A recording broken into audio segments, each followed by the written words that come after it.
মানুষের জীবনে সবসময় কিছু না কিছু ঘটে চলেছে। কখনো ভালো কিছু ঘটে, আবার কখনো দুর্ঘটনা ঘটে। এবার যখনই কোনো দুর্ঘটনা ঘটে, মানুষ ঈশ্বরের কাছে প্রার্থনা করে যে হে ঈশ্বর, আমাকে রক্ষা করুন, এই বিপদ থেকে আমাকে উদ্ধার করুন। বা সে সেই সমস্ত দোষ চাপিয়ে দেয় নিজের প্রারব্ধ, নিজের ভাগ্যের ওপর। কিন্তু যদি আপনি গভীরভাবে ভাবেন, তাহলে প্রত্যেক দুর্ঘটনা, বাধা এবং বিপদ আপনার জীবনে শুধু একটাই উদ্দেশ্য নিয়ে আসে, আপনাকে আরো যোগ্য করে তোলার জন্য। যদি আপনাদের একটা উদাহরণ দিই, বর্ষার ঋতুতে যখন প্রচন্ড মাত্রায় বৃষ্টি পড়ে, ছাদ থেকে জল পড়তে থাকে, তখন আপনি নিশ্চিত করে নেন, স্থির করে নেন যে এবার আমি এই ছাদকে নতুন করে বানিয়ে তুলব, আরো শক্তিশালী বানিয়ে তুলব, আরো দৃঢ় বানাবো। আপনার জীবনে যখন কোনো অসুখ করে, তারপর আপনি জীবনে আরো সাবধানী হয়ে যান, আরো সতর্ক হয়ে যান, স্থির করে নেন যে এটা যেন দ্বিতীয়বার না হয়, ঠিক কিনা? এই বিপদ, এই দুর্ঘটনা, এই সংকট, এগুলো জীবনে আসবে আপনাকে আরো শ্রেষ্ঠ করে তোলার জন্য। এবার এটা আপনার ওপর। আপনি একে ভাগ্যের পরিহাস বলে মনে করবেন, নাকি ঈশ্বরের সংকেত মনে করবেন, যিনি আপনাকে আরো শ্রেষ্ঠ করে তুলতে চান? সিদ্ধান্ত আপনারই। আসুন আর আমার সাথে ভালোবেসে বলুন, রাধা রাধা। এই সংসারে যখনই দুজন মানুষ একত্রিত হয়ে কোনো সমস্যার বিষয়ে আলোচনা করেন, তখন হয় সবার শেষে কোনো না কোনো সমাধান বের করেন, বা কোনো না কোনো বিবাদ করেন। এই বিবাদ হলো মনুষ্য জীবনের সব থেকে বড় ঝামেলা, সব থেকে বড় সমস্যা। ভেবে দেখুন, এই বিবাদ কেন হয়? তখনই হয় যখন বার্তালাপ ঠিকমতো হয় না। আর বার্তালাপ ঠিকমতো কেন হয় না? কারণ বেশিরভাগ সময় মানুষ একটাই ভুল করে বসে। সামনের মানুষের কথা শোনেন, কিন্তু তার উত্তর দেবার জন্য, তার কথার মর্ম বোঝার জন্য নয়। কিন্তু যেদিন থেকে, যে মুহূর্ত থেকে আপনি এটা শিখতে শুরু করে দেবেন যে আমি অপরের কথা শুনব, কিন্তু সেটা বোঝার জন্য, তাকে উল্টে জবাব দেবার জন্য নয়, সেদিন থেকেই বিবাদের সমাপ্তি ঘটবে আর বার্তালাপ স্পষ্ট হয়ে যাবে। দেখুন, হয় সামনের মানুষের কথা বুঝতে শিখুন, বা নিজের বক্তব্য ভালোভাবে সামনের মানুষটাকে বুঝিয়ে বলুন। বার্তালাপ নাকি বিবাদ, আপনি কোনটা চান? সিদ্ধান্ত আপনার। আসুন আর আমার সাথে ভালোবেসে বলুন, রাধা রাধা। অনেক সময় আমাদের মনেই ভাবনা আসে যে আমাদের নিরীহ স্বভাবের সুযোগ নিয়ে এই সংসারের মানুষ শুধু আমাদের দুঃখই দেয়। কতবার এমন মনে হয় যে আমরা সবাইকে সাহায্য করার জন্য এগিয়ে যাই আর সকলে আমাদেরই দোষ দেয়। অনেক সময় এমন মনে হয় যে আমরা শুধুই সৎকর্ম করি, সকলের ভালো চাই, কিন্তু সকলে আমাদেরই বিষয়ে খারাপ কথা বলতে থাকে। দুঃখ হয়, কিন্তু আমাদের এটা ভেবে দেখা উচিত যে মানুষ আম গাছের গায়ে পাথর ছোড়ে, শাল গাছের গায়ে পাথর কেন ছোড়ে না? কারণ এই আম গাছে পাওয়া যায় মিষ্টি এবং সুস্বাদু ফল। অন্যদিকে শাল গাছ থেকে আমরা কি পাই? শুধুই কাঠ। তাই যদি আপনাকে কেউ কথা শোনায়, আপনাকে কোনো কিছুতে বাধ্য করার চেষ্টা করে, আপনার বিষয়ে অনুচিত কথা বলে, তাহলে নিশ্চয়ই আপনার মধ্যে এমন বিশেষ কিছু আছে যা তাদের মধ্যে নেই। নিজের মধ্যে আত্মবিশ্বাস বাড়িয়ে তুলুন, ধন্যাত্মক ভাব আনুন, সৎকর্ম করতে থাকুন। কোনো কটুতা এই মনে প্রবেশ করতে দেবেন না। এই মন সুপ্রসন্ন হয়ে বলবে, রাধা রাধা। এই হলো এক আম গাছ, আর খুব যত্ন সহকারে আমি এটা বড় করেছি। প্রথমে বীজ বপন করেছি, তারপর সিঞ্চন করেছি, তারপর এর থেকে অঙ্কুর বেরিয়েছে, তারপর দিন প্রতিদিন আমি এতে জল দিয়েছি। আস্তে আস্তে ওর পাতা বেরিয়েছে, তারপর ও একটা গাছের আকার ধারণ করেছে।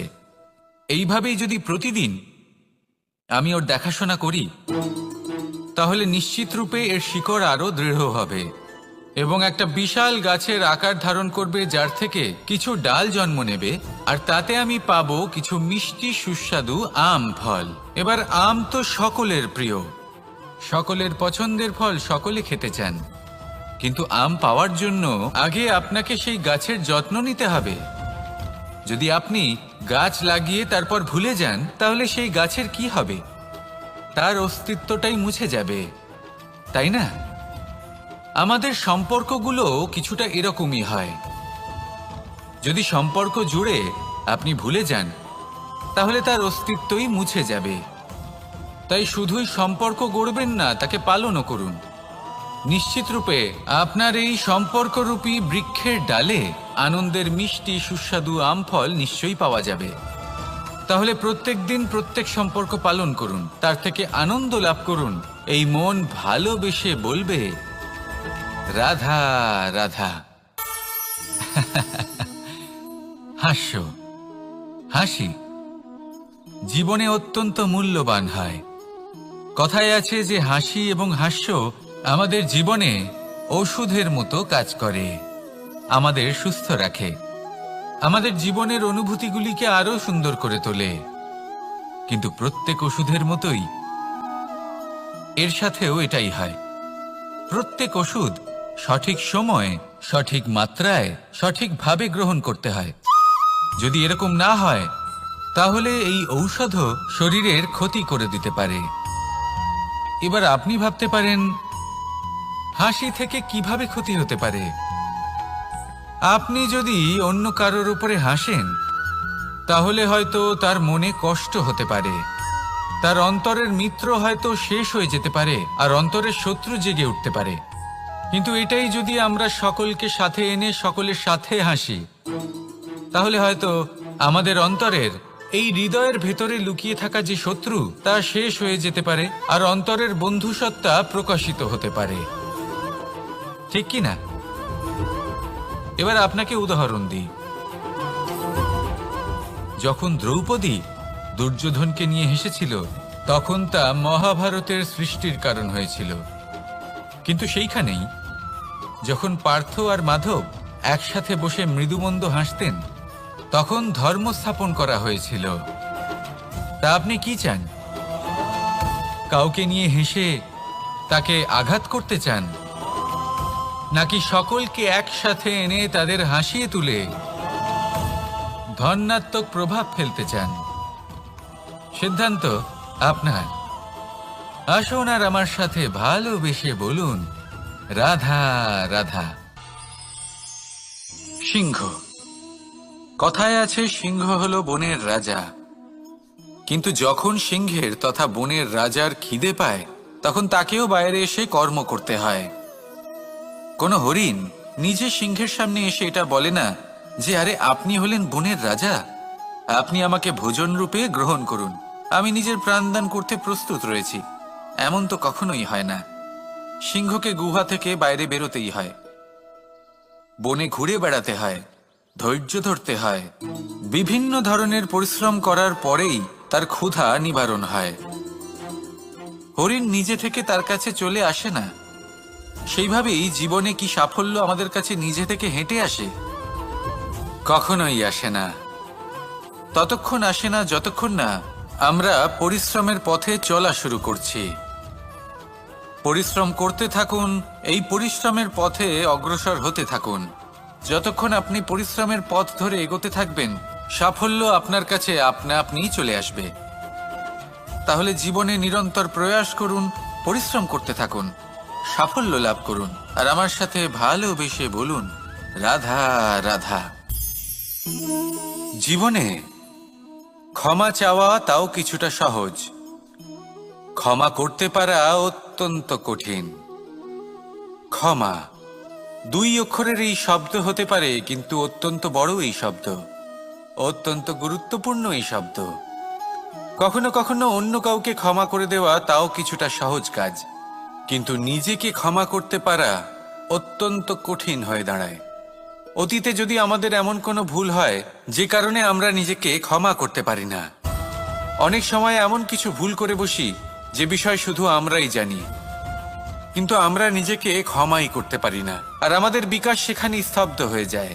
কারণ যদি আপনি ক্ষমা করতে না শেখেন, নিজেকে ক্ষমা যদি না করতে পারেন, তাহলে তা আপনার জীবনের সব থেকে বড় বাধা হয়ে দাঁড়াবে।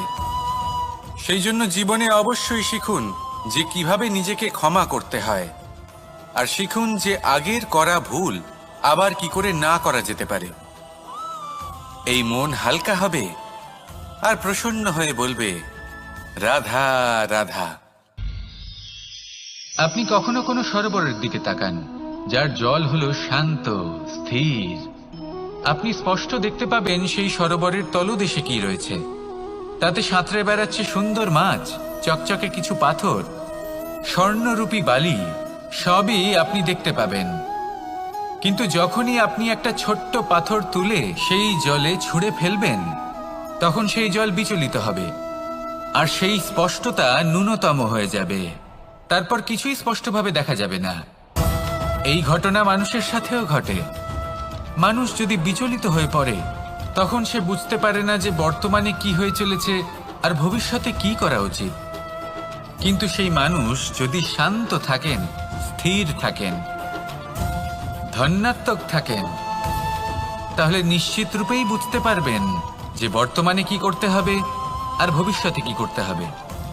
তাই নিজের মধ্যে সেই স্থিরতা আনুন, সেই ধৈর্য ধরুন, নিজেকে শান্ত রাখুন আর সবার মধ্যে ভালোবাসা ছড়িয়ে দিন। এই মন প্রসন্ন হয়ে বলবে, রাধা রাধা।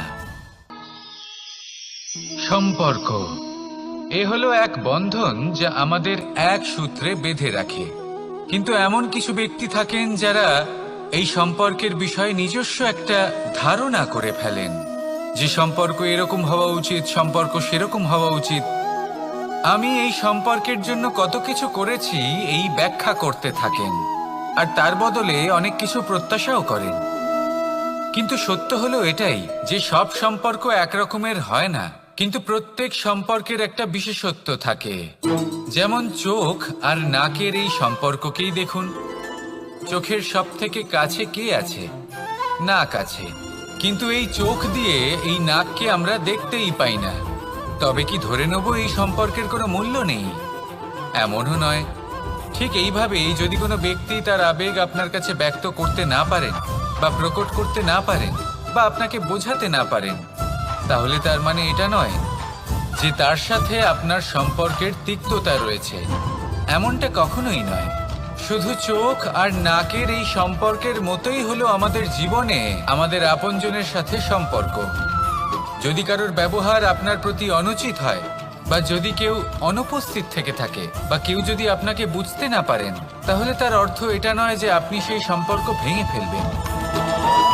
বুঝুন, আপনার জীবনে তার গুরুত্ব কোথায় আর তার জীবনে আপনার। সম্পর্ক গড়ে তুলুন, তাকে পালন করতে শিখুন, একসাথে মিলে চলুন। এই মন সুপ্রসন্ন হয়ে বলবে, রাধা রাধা। প্রারম্ভ শূন্যের দ্বারা হয়ে থাকে, তা সে ব্রহ্মাণ্ডই হোক, পৃথিবীই হোক, আদি ইত্যাদিই হোক। সবাই নিজের অস্তিত্ব শূন্য থেকে লাভ করে। এই শূন্য যার নিজের কোনো অস্তিত্ব নেই, কিন্তু সে সকলকে অস্তিত্ব দান করে থাকে। আমাদের এই শূন্যের মতো হতে হবে। যে আমাদের সাথে যুক্ত হবে তাদের অস্তিত্ব অনেক বেশি প্রখর হবে, বিশাল হবে, শ্রেষ্ঠ হবে। কিন্তু যেই আমরা তাদের থেকে দূরে যাব, তারা আমাদের উপস্থিতির আভাস পাবে, আমাদের গুরুত্ব বুঝতে পারবে।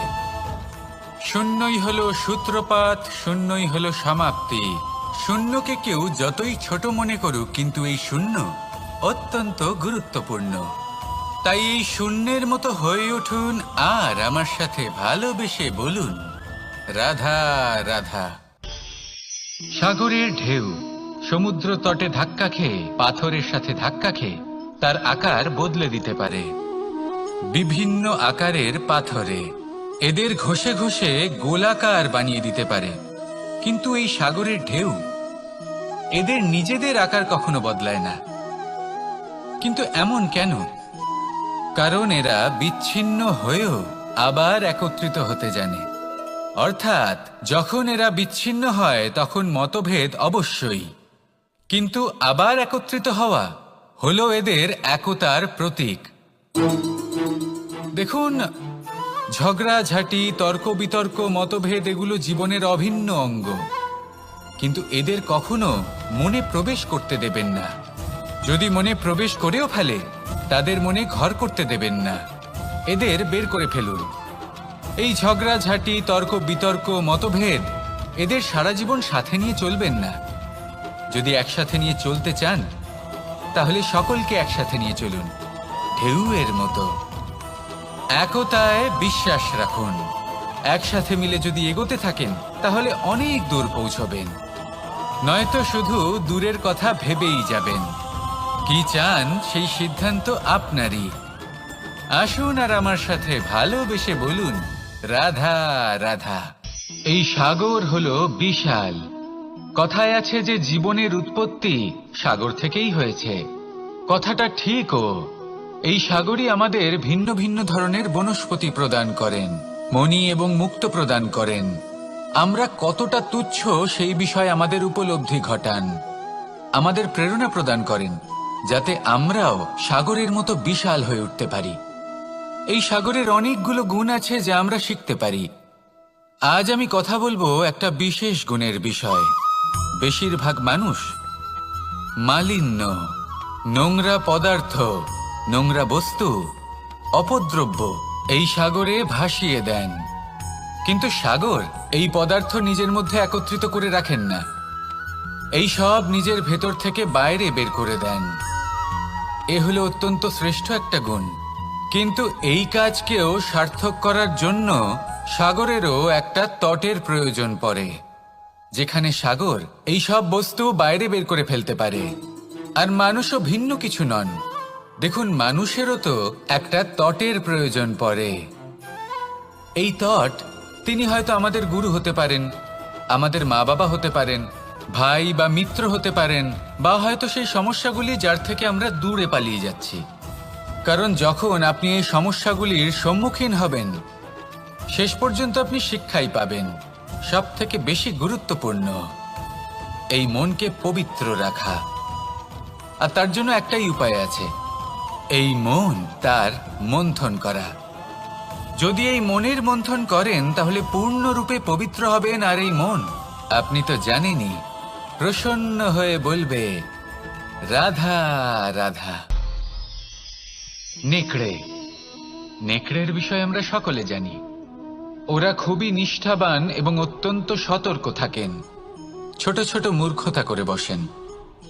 এনারা হাড় চিবোতে খুব ভালোবাসেন, কিন্তু চিবোতে চিবোতে এদের মাড়ি ছড়ে যায়, সেখান থেকে রক্তপাত হতে থাকে।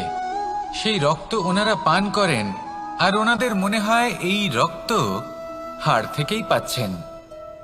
ওনারা ভাবেন যে এই হাড় চিবিয়ে আমরা আনন্দ লাভ করছি, কিন্তু আসল সত্য হলো এটাই যে ওনারা নিজেদেরই ক্ষতি করছেন। আমরা মানুষ, আমাদের সাথেও এমনটাই হয়। কখনো কখনো ভুলবশত আমরা এমন কোনো কাজ করি, আর আমাদের মনে হয় যে আমরা বাইরে থেকে আনন্দ লাভ করছি, কিন্তু সত্য হলো এটাই যে আমরা শুধুই ক্ষতিগ্রস্ত হচ্ছি। এটা হলো খুব বড় একটা শিক্ষা, যা আমাদের শেখা উচিত। তা হলো এটা যে আমাদের বোঝা উচিত যে কখন আমরা লাভবান হচ্ছি আর কখন ক্ষতিটাকেই লাভ বলে মনে করছি। এই শিক্ষা যদি আপনি প্রাপ্ত করতে পারেন, তাহলে এই সংসারে আপনার থেকে বেশি প্রসন্ন আর কেউ থাকবেন না। তাহলে আসুন আর আমার সাথে ভালোবেসে বলুন, রাধা রাধা। মানুষের জীবনে তিনটি গুণ অত্যন্ত প্রয়োজনীয়: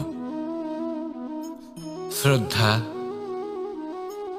বিনম্রতা, যোগ্যতা।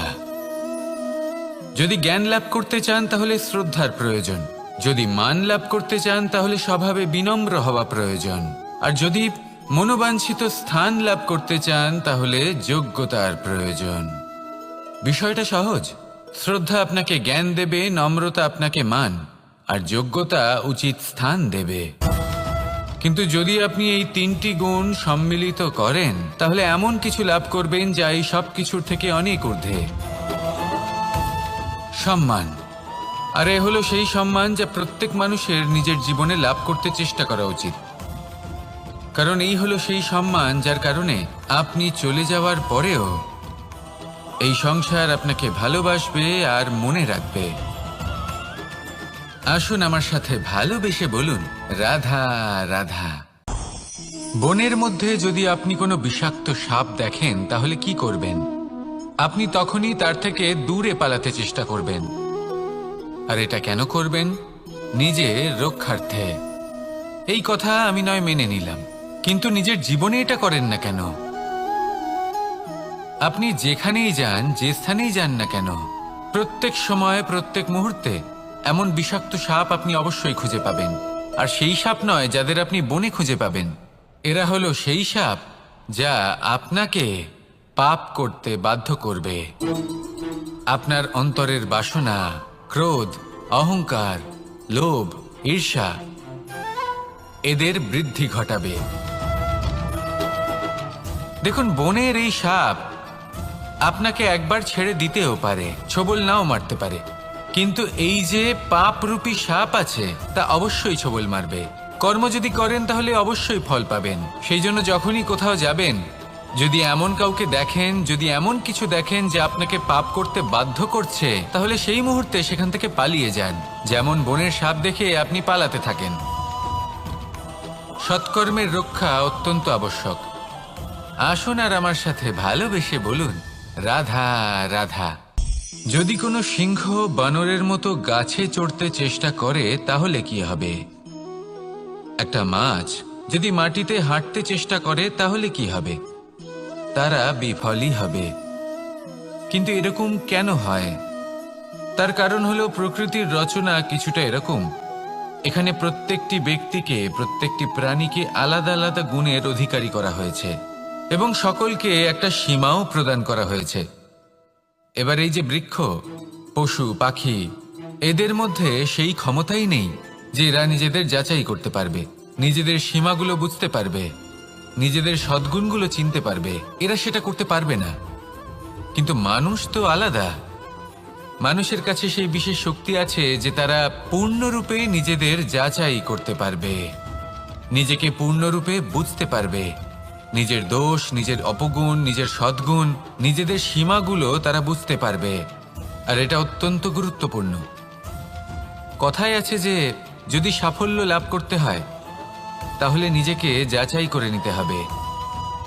তাই নিজেকে যাচাই করুন, নিজের সাথে পরিচিত হয়ে যান এবং জীবনে কর্ম করতে থাকুন। সাফল্যের শিখরে অবশ্যই পৌঁছে যাবেন। আর ওখানে যদি যান তাহলে এই মন প্রসন্ন হয়ে অবশ্যই বলবে, রাধা রাধা। অন্ধকারাচ্ছন্ন রাত্রি যদি এসে থাকে তাহলে আলোকিত প্রকাশ নিয়ে সূর্যও অবশ্যই আসে। রোগ যদি এসে থাকে তাহলে তার ওষুধও অবশ্যই আসে। সমস্যা যদি আসে তাহলে সেই সমস্যার সমাধানও নিজে থেকেই আমাদের কাছে চলেই আসে। এই সংসার, এই জীবনের শুধুমাত্র একটাই নিয়ম আছে, আর তা হলো এটাই, এই সংসার হলো একটা চক্রের মতো। এতে শাশ্বত বলে কিছু নেই, নিত্য বলে কিছু নেই। আর যা কিছুই রয়েছে সব বদলাতে চলেছে। যদি আপনার জীবনে দুঃখ থাকে, সমস্যা থাকে, যদি আপনি বিপদ দ্বারা আচ্ছন্ন, তাহলে মনে রাখবেন সবকিছু বদলে যেতে চলেছে। দুঃখের সময় কাঁদবেন না, মনকে আরো দুঃখী করে তুলবেন না, কারণ এখানে যা কিছুই এসেছে তা যাওয়ার জন্যই এসেছে। তাহলে এত চিন্তা কিসের? আনন্দ সহকারে জীবন যাপন করুন আর আমার সাথে ভালোবেসে বলুন, রাধা রাধা। রাত্রিবেলায় যখন আলোকিত জোনাকিদের দেখেন তখন মন প্রসন্ন হয়ে ওঠে। এদের দেখতে খুবই সুন্দর লাগে। আর এমন ঠিক কেন হয়? প্রথম হলো এটাই যে রাতের বেলায় চতুর্দিক অন্ধকারাচ্ছন্ন থাকে। এমত অবস্থায় যদি আমরা কোথাও একটু প্রকাশ দেখি তাহলে সেটাই আশার কিরণের ন্যায় মনে হয়। সেই প্রকাশই আমাদের মন প্রসন্ন করে তোলে। আর সেই জন্য যে সকল মানুষ রাতের বেলায় কোনো জোনাকি দেখতে পান তারা প্রসন্ন হয়ে যান। এবার কখনো কখনো জীবনে আমাদের মনে হয় যে চতুর্দিকে শুধুমাত্র অন্ধকারই হয়ে আছে। প্রত্যেকেরই তা কখনো মনে হয়। আর তখনই আমাদের নিরাশ হলে চলবে না, আমাদের দুঃখী হলে চলবে না। সেই সময় আমাদের খুঁজতে হবে নিজেদের আশেপাশে, চতুর্দিকে আর কোথাও না কোথাও আমরা প্রকাশ অবশ্যই দেখতে পাবো, আশার একটা কিরণ অবশ্যই দেখতে পাবো। কেউ এমন একটা কর্ম করেন যেটা দেখে আমরা প্রেরিত হয়ে যাই, আর এমন কোনো কর্ম যদি আপনারা করেন তাহলে সেই কর্ম আপনার মনকে প্রসন্ন ভাব, আনন্দ এবং ভালোবাসা দ্বারা ভরিয়ে তুলবে। আপনার অন্তরের সেই অন্ধকারের অন্ত করবে, দুঃখেরও অন্ত করবে। আর এই মন প্রসন্ন ভাব নিয়ে বলবে, রাধা রাধা। মনুষ্য জীবনের সবথেকে বেশি গুরুত্বপূর্ণ বিষয় হল মনের একাগ্রতা। এই সংসারের যে কটি মহান কার্য সম্পাদন হয়েছে তা হল মনের এই একাগ্রতার একমাত্র ফল। আপনি অবশ্যই দেখে থাকবেন, অনেক ছোট বড় নদী যা বয়ে চলে তাদের সামনে একটা বাঁধ নির্মাণ করা হয় সেই সব নদীর জল সঞ্চয় করতে। বাঁধ হয়ে গেলে প্রয়োজন মতো বা মনের ইচ্ছে মতো তাকে ব্যবহার করা সম্ভব। এবার এটাই আমাদের মনের সাথেও সম্ভব। আমাদের মনের একাগ্রতা আজকের দিনে দাঁড়িয়ে বিভিন্ন ধরনের বিকার, ক্রীড়া এবং ভোগের মধ্যে ভাগ হয়ে গেছে। একে একত্রিত করতে হবে, একটা বাঁধ নির্মাণ করতে হবে, কর্মের বাঁধ। আপনাকে শুধু এটাই করতে হবে, যেটা উচিত কর্ম সেটাই করুন, যেটা অনুচিত কর্ম সেটা করা থেকে নিজেকে বিরত রাখুন। ব্যাস, এই কাজটাই আপনি করতে থাকুন, করতে থাকুন। মনের মধ্যে একাগ্রতার বাঁধ নির্মাণ করুন। আর একবার যদি তা নির্মাণ হয়ে যায় তাহলে যখন চাইবেন, যেখানে চাইবেন, যতটা চাইবেন একাগ্রতা প্রয়োগ করতে পারবেন। আর একবার যদি আপনি এটা শিখে যান তাহলে এই সংসারকে বদলে ফেলার মতো কাজ আপনি করতে পারবেন, সমাজকে শোধরাবার মতো কাজ করতে পারবেন। তাহলে এই মনকে একাগ্র করুন আর আমার সাথে ভালোবেসে বলুন, রাধা রাধা।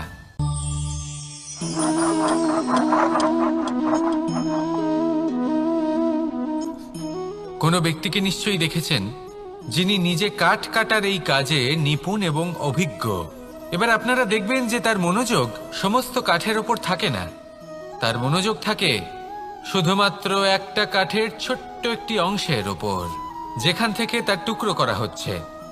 কিন্তু সেটা উনি কেন করেন? যদি এটা উনি না করেন তাহলে সেই কাঠ সঠিক পদ্ধতি এবং তাড়াতাড়ি কাটা যাবে না। জীবনেও তাই হয়ে থাকে। আপনি হয়তো কোনো লক্ষ্য স্থির করেছেন বা পথ নির্বাচন করেছেন বা কাজ স্থির করেছেন যেটা আপনি করেই ছাড়বেন। তাহলে নিজের সম্পূর্ণ মনোযোগ শুধুমাত্র তার উপর কেন্দ্রীভূত করুন। যদি আপনার মন এদিক ওদিক তাকাতে থাকে, অস্থির হয়ে পড়ে, বিচলিত হয়ে পড়ে, যদি তা হয়ে থাকে তাহলে আপনি অবশ্যই অসফল হবেন। তাই কর্মঠ থাকুন, নিরন্তর কর্ম করতে থাকুন এবং পূর্ণ মনোযোগ দিয়ে নিজের কাজ করুন। নিজের পথে অগ্রসর হন বা নিজের লক্ষ্য প্রাপ্ত করতে চেষ্টা করুন। তারপর দেখুন কি হয়, কিভাবে উচিত পথে এবং তীব্র গতিতে আপনার লক্ষ্য আপনার কাছেই পৌঁছে যায়।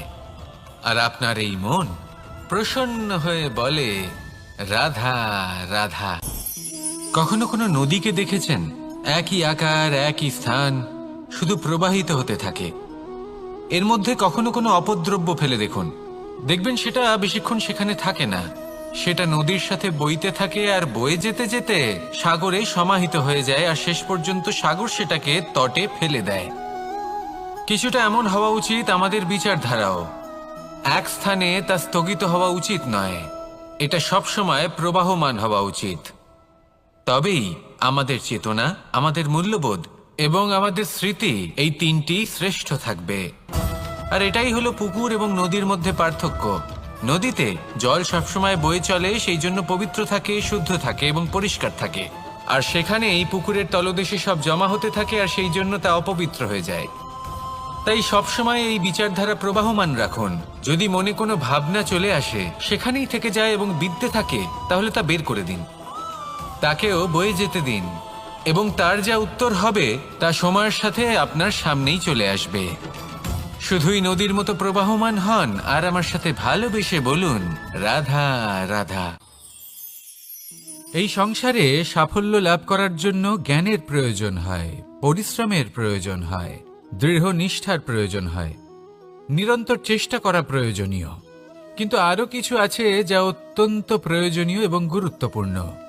তা হলো ভালো বন্ধু। তাদের থাকা অত্যন্ত প্রয়োজনীয়। যদি ভালো বন্ধু থাকে তাহলে সময় এলে তারা ঢাল হয়ে আপনাকে সুরক্ষা করবেন। সময় এলে অস্ত্রের মতো শত্রুকে সংহারও করবেন। যদি তিনি জ্ঞানী হন, তাদের মধ্যে সদ্গুণ থাকে, তাহলে এই সব গুণ আপনার মধ্যেও প্রবেশ করবে। তাহলে সাফল্যের জন্য ভালো বন্ধু পাওয়া অত্যন্ত প্রয়োজনীয়। কিন্তু শুধু বন্ধু কেন, ভালো শত্রুও থাকা প্রয়োজনীয়। এবার আপনি ভাববেন, আমি কি বললাম? যদি আপনার জীবনেও ভালো অর্থাৎ শক্তিশালী শত্রু থাকে, তাহলে আপনিও শক্তিশালী হতে থাকবেন। এই শত্রু আপনাকে প্রেরিত করবে আরো বেশি শক্তিশালী হয়ে ওঠার। কখনো কোনো হরিণকে দেখুন, তীব্র গতিতে দৌড়তে থাকে। কেন তীব্র গতিতে দৌড়য়? এই কারণে নয় যে কোথাও তার জন্য মধুর ঘাস অপেক্ষা করে রয়েছে, না। সে এই কারণে তীব্র গতিতে দৌড়য় কারণ সেটা না করলে তার পেছনে একটি সিংহ আছে যে ওকে নিজের ভোজন করে ফেলবে। তাই জীবনে বিপদ, সংকট, এই সব কিছুও হলো অত্যন্ত গুরুত্বপূর্ণ। তার সম্মুখীন হতে শিখুন আর আমার সাথে ভালোবেসে বলুন, রাধা রাধা। আমরা সবাই ফল খাই, কিন্তু আমাদের সেই ফলই প্রিয় হয় যে পরিপক্ক হয়ে ওঠে, যেটা নম্র হয়, আর যে ফল অনেক বেশি মিষ্টি আর সুস্বাদু হয়ে থাকে, যাদের রঙে বাহার দেখা যায়।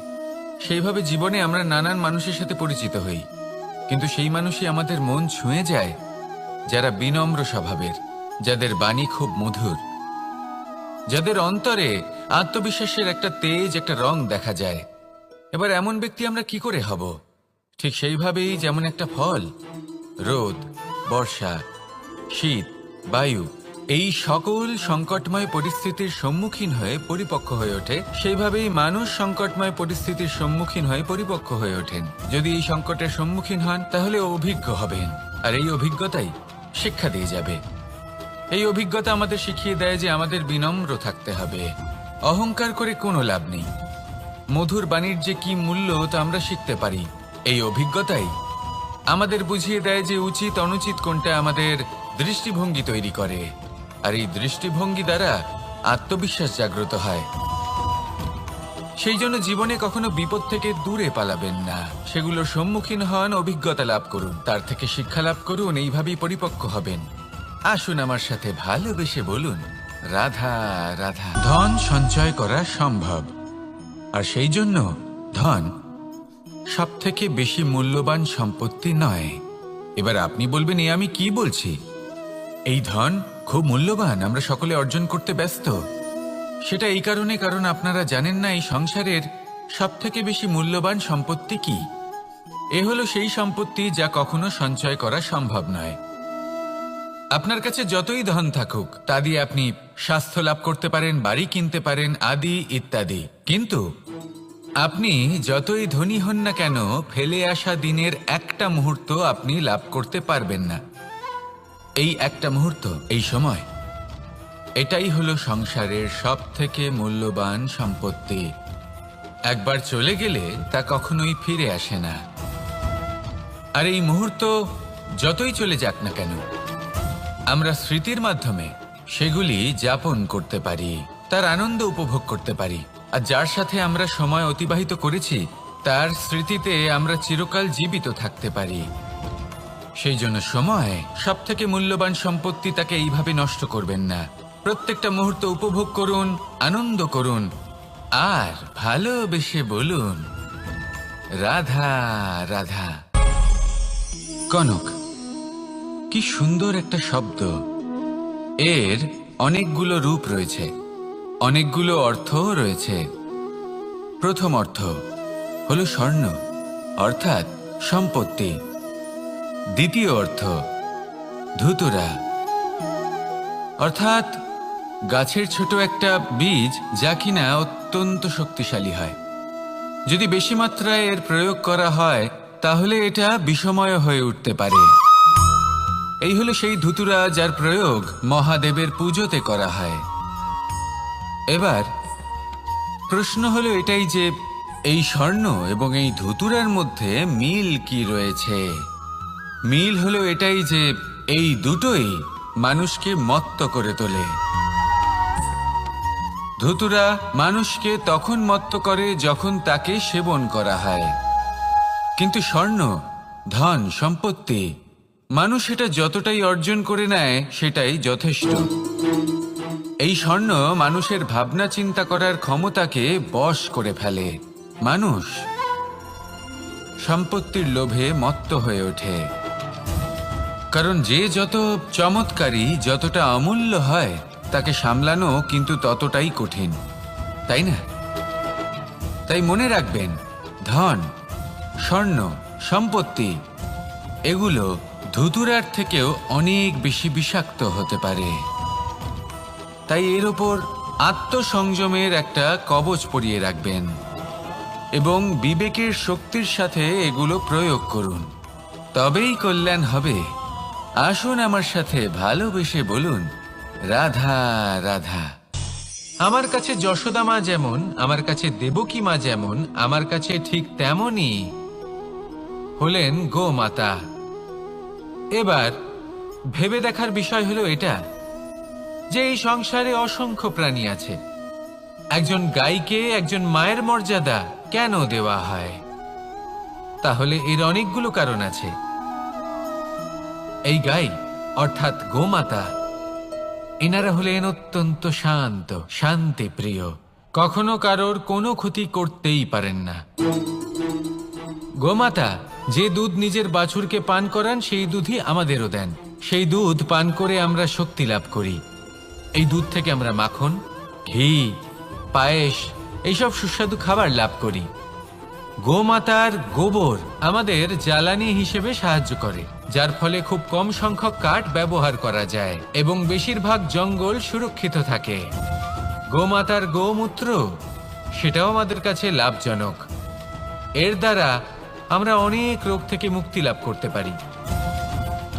গোমাতা যখন একটি বাছুরকে জন্ম দেন, তখন সেই বড় হয়ে আমাদের ক্ষেত কর্ষণ করে।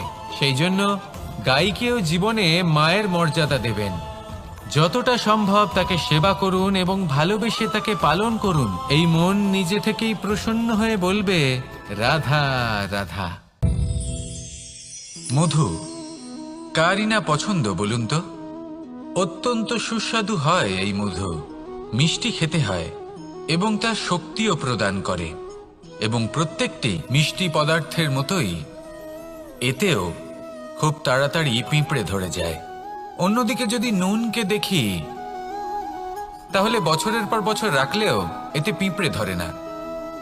এবার যদি কথা বলি বন্ধুত্বের, তাহলে বন্ধুত্ব নুনের মতো হওয়া উচিত, মধুর মতো নয়।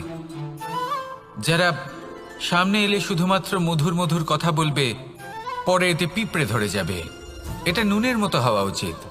প্রকৃত বন্ধু হলো সে যে সময় এলে পরে আপনার সামনে আপনার প্রকৃত সত্য তুলে ধরবে, তা সে যতই কঠিন হোক না কেন। আপনার দোষ, আপনার অপগুণ, আপনার খামতি আপনাকে বলতে পারবে, যাতে আপনি সেগুলো শুনে মেনে নিয়ে তারপর নিজেকে শুধরোতে পারেন। এটাই হলো প্রকৃত বন্ধুত্ব। কখনো নিজের জীবনের আশেপাশে মন দিয়ে দেখবেন, অনেক সময় এমন মানুষ থাকেন, অনেক বন্ধু থাকেন, যাদের দেখে আমাদের মনে হয় যে এনারা খুব কঠোর, এনাদের কথা খুব কটু। কিন্তু বেশিরভাগ এমন মানুষের মনটা যদি বুঝতে পারেন, তাহলে দেখবেন তাতে কোনো মালিন্য নেই। এনাদের মন অত্যন্ত পবিত্র হয়। যদি আপনার জীবনেও এমন কোনো ব্যক্তি থেকে থাকে, এমন বন্ধু থাকে, তাহলে তাদের আগলে রাখুন আর আমার সাথে ভালোবেসে বলুন, রাধা রাধা। যতক্ষণ আমরা এই সংসারে জীবিত, ততক্ষণ আমাদের সাথে সবকিছু থাকে। আমাদের ধন, সুখ স্বাচ্ছন্দ্য, আমাদের মিত্রগণ, আমাদের পরিবার, এই সমাজ, এই সবকিছু আমাদের সাথে থাকে। যেদিন আমরা এই সংসারকে ত্যাগ করব, এদের মধ্যে কেউ আমাদের সাথে যাবে না। না ধন, না স্বাচ্ছন্দ্য, না সম্পত্তি। এই সকল মানুষ, এই সমাজ, এরা শুধুমাত্রই শ্মশান পর্যন্ত আমাদের সাথে থাকতে পারবেন। তারপরে যদি আমাদের সাথে কিছু যেতে পারে, তাহলে তা শুধুই আমাদের ধর্ম। আর এই সংসারে আমরা নিজেদের যে সুনাম রেখে যাই, সেটা সম্ভব শুধুমাত্র কর্মের দ্বারা। সেই জন্য সংসারে যতদিন পর্যন্ত জীবিত আছেন, যদি কিছু অর্জন করতে চান, তাহলে ধর্ম অর্জন করুন, ধর্মের বিষয়ে স্পষ্টতা অর্জন করুন এবং কর্ম অর্জন করুন। এটাই হবে আপনার অতীত এবং এটাই হবে আপনার ভবিষ্যৎ। এবং এটাই সকলকে প্রেরণা প্রদান করবে। আসুন আমার সাথে ভালোবেসে বলুন, রাধা রাধা।